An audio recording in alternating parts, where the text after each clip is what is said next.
Guys, Charles Stream here bringing you another video. We have another Pokemon video to go over, so let's jump right into it. So this is part 3 of the Pokemon stuff we've been going over. And currently Pixelpar has been going over this for some days now.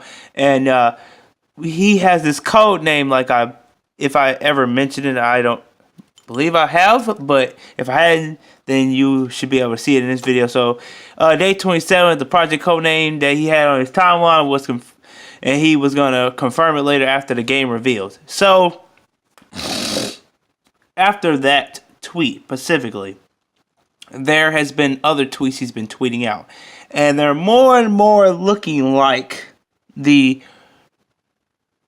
reboot looks like a real thing of the Kanto region that we've been talking about. Now, I know certain people do not like Kanto as much because it's the first game. People sometimes don't like going back to that route all the time because it's all that nostalgia there. Not everybody likes that. But as we move along in the days, he starts saying, for anyone wondering, Pokemon Switch materials have been undergoing localization since February, possibly earlier. And I have had confirmed.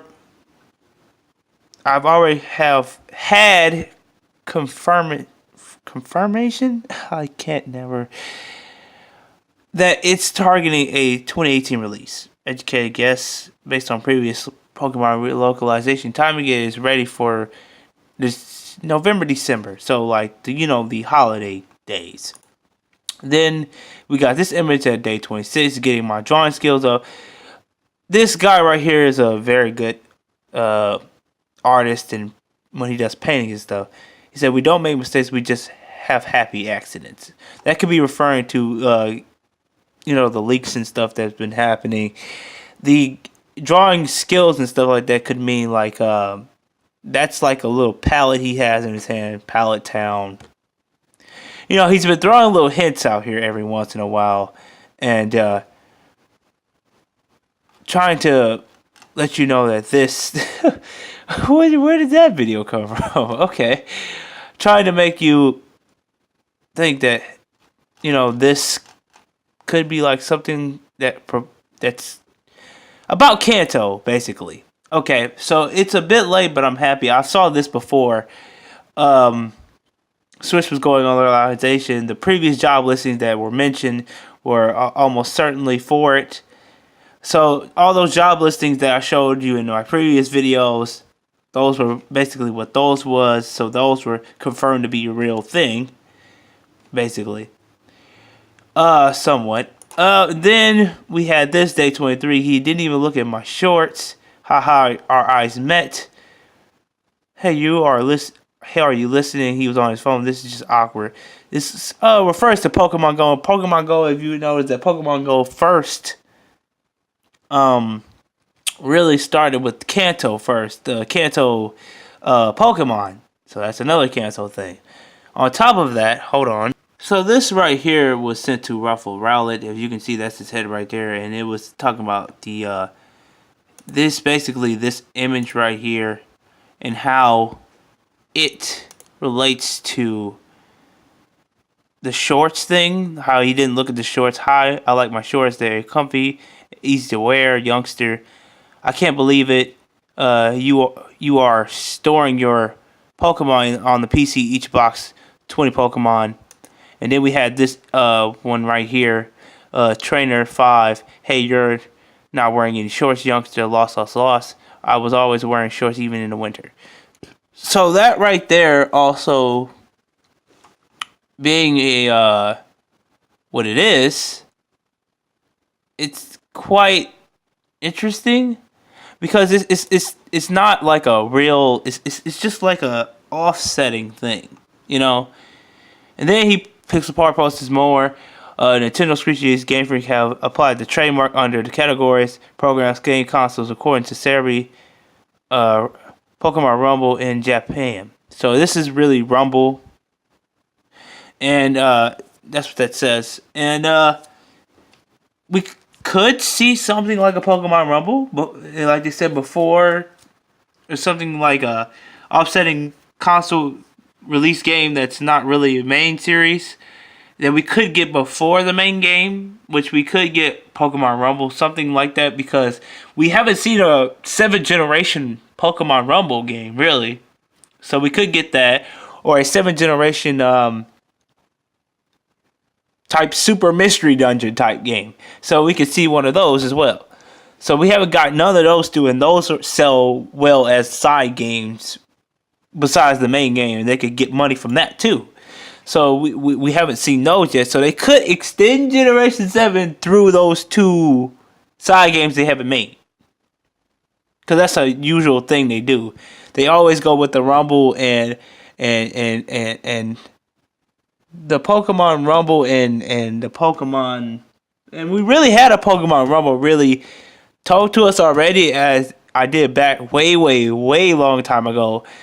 We got a trademark for a Rumble type game that was supposed to be coming, and we haven't got it yet. So it could have been the 7th generation one. And then on top of that, we have this supposed probably mystery dungeon game we probably gonna get as well for 7th generation as well. So we haven't seen those yet. Then Day 17 comes. The followers are getting angry. They want him to draw more of his tweets because obviously, you know, people want to know what that information. It's real juicy. It's real juicy right now. And then I've been this tweet here. I've been waiting for someone to crawl out the woodwork to take the credit for the Pokemon image. So the Pokemon image, I have it here in my photos here. If I can find it, let me see if I can find that. No. That's for another video. Let me pull this up. Hold on, guys. This image right here. Okay, this is for Lapras, and the original image of when, you know, this was posted.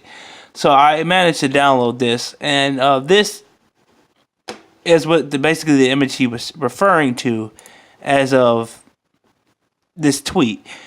He had to remove the image due to concerns of it being a breach contract. So if it was illegal information that was leaked of the real thing, then he had to take it down because he would have gotten in trouble. And PokeJungle also removed his as well. So, you know, I'm not surprised. If it is a real thing, you know, this could be really good because that means that we have something here. We have something to rely on. Then day 12, he comes and says, remember not to get too obsessed.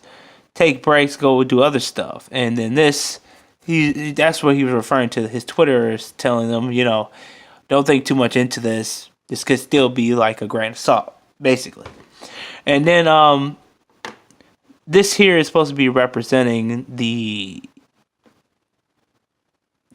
something about his project that he actually ended up giving the code name to, which I'm gonna come back to this because this will give it away if I because someone actually cracked this code right here of Pixelpar's tweet when he posted this. So we're gonna come back to this in just a sec. Then he had this. Don't worry. Don't know what I was worried about. This is kind of fun. So easy peasy. So this is supposed to be Blue in his Eevee. And this is another Kanto reference again. Then we had this tweet come out. And this was his original image of this. This was his original image. And then he made it a big change from this little tiny crappy drawing. Or I shouldn't say crappy.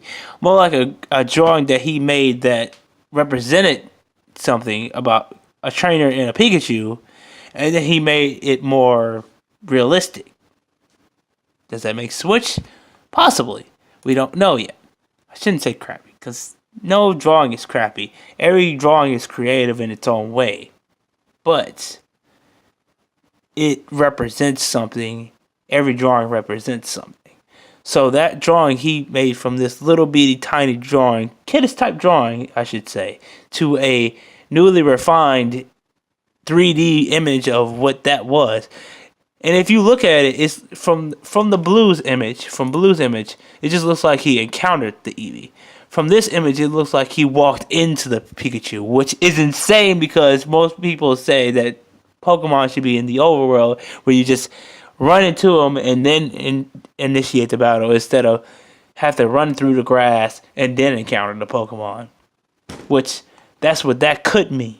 Because Pikachu looks more, caught off guard versus this Eevee that knows it's in a battle initiated already.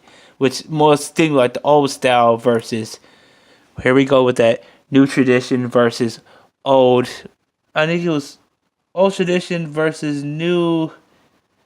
Yeah, I know what I'm talking about. I'm trying to reconnect that old tradition versus that new transition. I guess that's what it was. I don't know, but you know what I'm talking about. But that's what that looks like. And then we go back to this image where it says bell monitor of a white whale. Belugas make high pitched noise, twittering noise. Project Beluga. That's all you're getting until the announcement. So this is what the code name was, Project Beluga, and that leads back to the computer, which is the Bell. Dell is the computer that he was referring to. Bell, he changed that to Bell because of the Beluga whale. So he just put those together, and that's what that made that like. So Project Beluga is what it is, but then we like, what is Project Beluga? Then we come over here to this, which really, Ruffle Rowlett, he came to a point of where he started to want to ask people what you think Project Beluga is. Then he came across this person named, I can't even think of her name right now. Her name started with a K. It's on his channel. I'm gonna leave a link to his channel. What I think it's at the bottom here. Let me see. I think it's the bottom. Oh yeah, Carly. Okay, there it is. Okay, so Carly helped Ruffle Rowlett figure this out somewhat. Okay, and they figured it out together. So it turns out that they went to the. They did some digging and they went to the Nintendo's page. And in the 2012-2013 year, they had these directs up on their page. Then that following months later, when they were going to reveal like a Pokemon Direct or whatever direct it was, they ended up removing a spot. You see it's there, and then it's removed. And so they left a spot open for new content. The same way here is here. This was last month's Pokemon Directs, and then they had Ultra Sun and Moon stuff here. But see, now they removed it. So if you go back on their timeline, you can see that it was there, but now it's gone. So this is a constant pattern on Nintendo's part, that they removed the older Directs to make room for the newer ones. So, could we be seeing something in 2018? We still don't know yet, because we haven't figured out is Pixelpar really finding this stuff and from inside information, or if this is something that he figured out that helped him, or someone helped him. Then we had this recent news that came out, and it was a magazine that Annabelle here posted, and it ends up being that Nintendo, it was this Nintendo like Spanish type deal thing here, and inside of it tells you about different games like Metroid Prime, probably 4, Bayonetta, the Yoshi game that's supposed to be coming, but we're interested in the Pokemon one here. We go over here to the Pokemon one, and then this happens. We have this little thing here that reads something, and it's very important. Okay, so I have this translated because Ruffle Rowlett had someone to translate this for him, and then he also translated through Google. So we're going to try to see what that says. So I don't know if you guys can see this, but it says, after a lifetime associated with portable consoles? Yeah. And connected... Yeah, connected... What was it? What? I'm trying to read it, guys. Let me see if I can bring that back some. Chronological side of Pokemon, yeah. And jump to the table with Generation 8. So that confirmed Generation 8. So Generation 8 is coming. But what is disappointing is what reads after. Game Freak, Game Freak, and the Pokemon Company are rethinking the saga to surprise with new mechanics, either in 2018 or later. And it's still saying that 2018 or later, so that's a disappointing thing. But I digress. We might still get it 2018 because of the way it's going. Like I said, from a business standpoint, they are going to have to release it 2018 business standpoint. So, honestly, I have no really idea how this is gonna go, but I assure you, this is happening, and we're gonna get something here going, and we're gonna see what we can dissect from this information. So, please leave a like on this video if you enjoyed it. And I'll of course see you guys in the next video, which will be posted up next. Alright. Part, 3 was it? Yep. And part 4 is coming later on today. So alright. Thank you guys for watching. I'll see you guys in the next video.